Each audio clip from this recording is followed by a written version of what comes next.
When was the last time you stopped, really stopped, to notice the world around you? Perhaps it was when the breeze carried the scent of autumn leaves, or as you watched the quiet ripple of water when a stone skipped across the pond. Maybe it was the way the morning light filtered softly through your kitchen window. Or maybe, as you think about it now, you realize it's been a while. Life has a way of rushing past us, leaving those moments of stillness and connection as faint memories. In the noise and speed of the world, it's easy to forget that these moments are always there, waiting quietly to be noticed. They are the gentle undercurrents of life, and they are what Quiet Currents is all about. My name is Kenneth Pearson, and I'm the founder of Live a Haiku Life. This podcast is a space for reflection, for slowing down, and for discovering how the art of haiku can guide us toward a life lived with greater intention, simplicity, and connection. While haiku is often thought of as poetry, it is also a way of being, a practice that invites us to see, to be present, and to honor the fleeting beauty of the world around us. As we begin this journey together, I'd like to share the story behind Live a Haiku Life, what it means to me, and the hopes I hold for those who choose to embark on this path. It's a deeply personal story, but it's also a universal invitation, a call to see life through a different lens. Whether you're an individual seeking mindfulness, part of an organization looking to foster meaningful connection, or a leader striving for clarity and balance, this journey is for you. Let's begin here. Take a moment to pause, breathe, notice the space you're in, listen to the sounds around you, feel the texture of this moment. This is where we start. Several years ago, during early morning walks with my dog Kira, I began writing haiku. At first, it was a playful exercise, a challenge to capture the details of those walks. The crisp air, the way frost clung to the blades of grass, the rhythm of Kira's footsteps. I was drawn to the structure of haiku, its simplicity and its discipline. But over time, something deeper began to unfold. Haiku became more than an exercise in writing.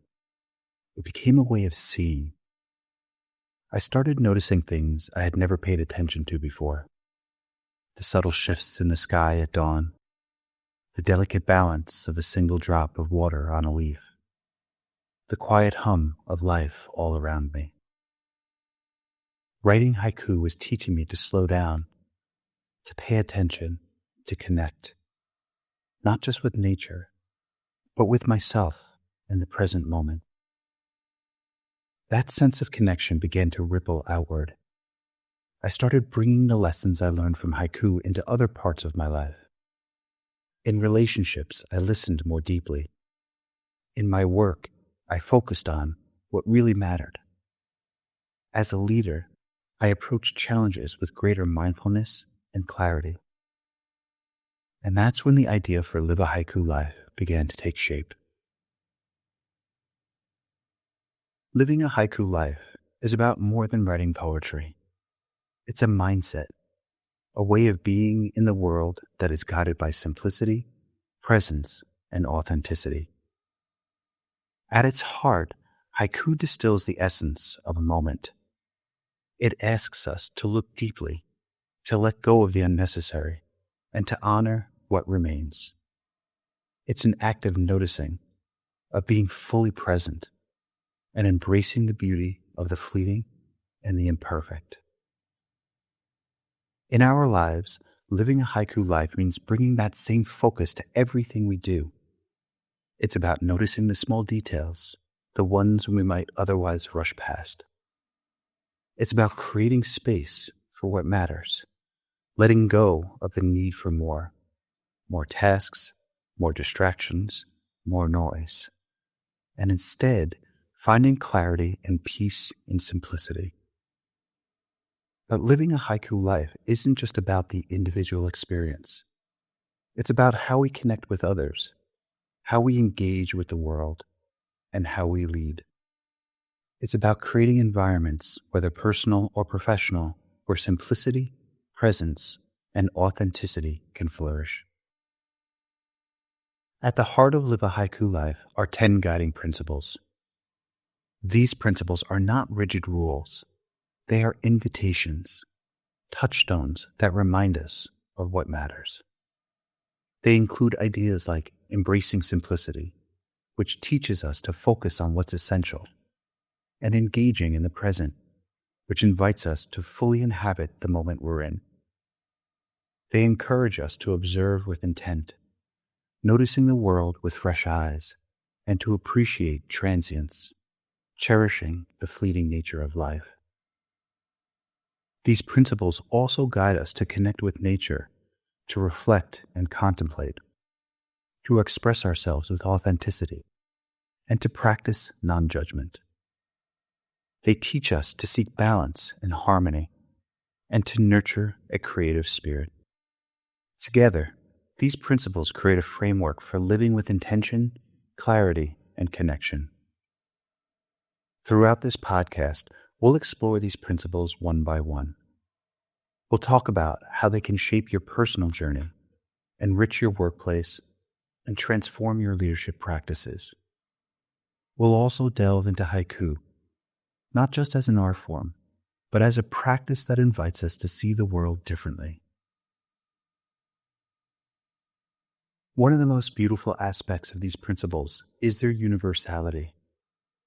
Whether you're listening as an individual hoping to bring more mindfulness into your daily life, as part of an organization striving to foster connection and creativity, or as a leader navigating complexity with grace, these ideas meet you where you are. They offer tools to create a life and a world that feels more aligned with what matters in your life. For individuals, living a haiku life can be a way to find peace and presence in the everyday. For organizations, it can foster cultures of clarity, collaboration, and connection. And for leaders, it offers a way to guide others with authenticity and intention. As we move through this series, my hope is that Quiet Currents becomes more than just a podcast. I want it to be a space, a quiet, grounding space where you can pause, reflect, and reconnect with yourself and the world around you. I hope these conversations inspire you to notice the small moments, to embrace the fleeting, and to find joy in simplicity. And most of all, I hope they remind you that mindfulness isn't about perfection. It's about presence. Thank you for being here today. If something in this episode resonated with you, I would love to connect with you. Whether it's to share your reflections, your questions, or just to say hello, you can find me on LinkedIn or through the Live a Haiku Life website. Until next time, may your moments be mindful, your connections meaningful, and your life a quiet current of presence and simplicity.